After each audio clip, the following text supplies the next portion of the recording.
এই বাইতুল মামুর একটি বৈশিষ্ট্য হচ্ছে এই, প্রতিদিন 70,000 ফেরেশতারা বাইতুল মামুরের তোয়াফ করে থাকে।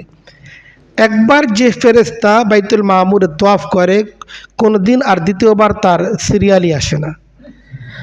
কত বিপুল সংখ্যক ফেরেশতারা এই বাইতুল মামুরকে তোয়াফ করেছে। আল্লাহ তাআলার কি পরিমাণ বিপুল সংখ্যক ফেরেশতা তার সৃষ্টির মাঝে রয়েছে, এর হিসাবটা একমাত্র আল্লাহ তাআলাই জানেন।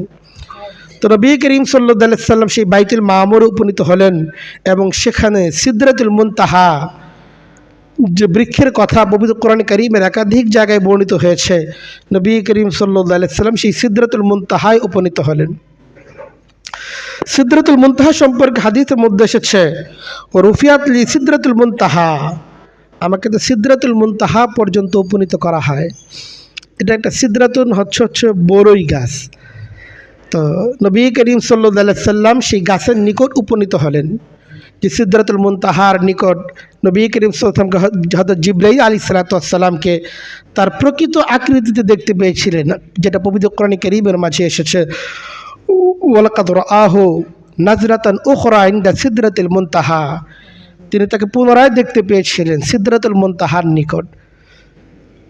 ইনতাহা ইলাইহি ইলমুল মালাইকা, সিদরাতুল মুনতাহা সেই বৃক্ষ, ফেরেশতাদের জ্ঞান যেই বৃক্ষ পর্যন্ত সীমাবদ্ধ, এরপর আর ফেরেশতাদের যাবার অনুমতি নেই।